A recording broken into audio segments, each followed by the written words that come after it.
What was life like growing up in Montreal before there was Zeina the artist? Like, what was Zeina doing on a regular day? Like, were you playing? What was life like as a teenager, hanging out with the girls outside in the parks? Like, what was it like? Yeah, like watching shows like Hannah Montana and things like that. Hannah Montana, shout out. Wanting to be here, low key. Like, okay. I've always wanted to be an artist. So, like, that was like a huge pillar, and like also I used to like just watch music videos and like. I was so into music. I would hang out in the park. Like, we didn't have technology like that yet or phones or anything. So yeah, it was very like wholesome.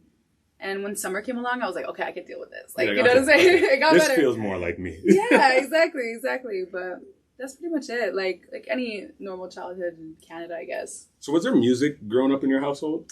Yes, a lot of Arabic music, especially. Like my grandma. So both my parents were like working parents. Like they were trying to like make a living and. I would stay with my grandmother a lot while they were at work, and my grandmother would play Arabic music all the time, like Fairuz, Kulthum, like a lot of some like legends, and it's kind of how I got exposed to like that soundscape.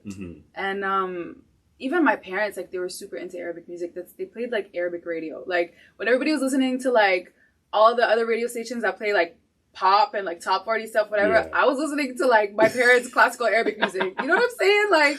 So I feel you on that. Like coming from an immigrant household myself, like I don't think I really got into hip hop, R&B, and other genres of music until probably like my teens. Yeah. Right. Yeah. So like, how was that for you? Like when did you finally? How was your entry point into R&B? Like how did you get into it? Just like on TV when they would play like music videos, like the top 40 music videos that are like poppin'. I would like watch that and like with my wide-eyed, and I was like, oh my god, this is what I want. Like, yeah, and like every Sunday I would literally wait for it and wake up, and like I would be so mad if I even missed 40. Like, you know what I'm saying? Like, I'd be like, oh my god, like why did I do this? Like, you know?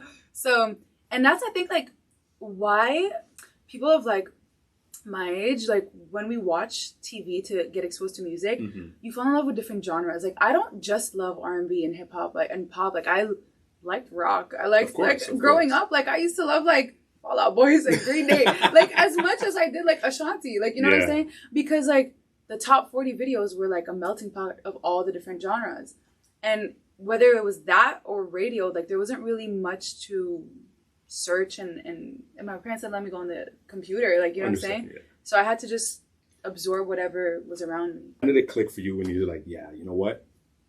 I'm gonna go down this path of becoming an artist. Really was like pushed to become a doctor and like to go into med school and or like have a serious career, you know. According to like my parents, you know. Not that this is not serious, this is very serious. Of course. But you know, in a traditional form, so I felt out of touch with that feeling until I actually got to university and I was studying for medical school, and I was like, I hate this, and I just was like really. Fell into a depression, and I don't say that lightly. Like I was really depressed. Like it was a bad place, and I was like, you know what? Like let me just go do music. Like what's the worst that can happen? I live once, and school's always gonna be there. So I kind of just like jumped into it, and I was like, that's kind of when I fell in love and took music seriously and took the jump. Like yeah.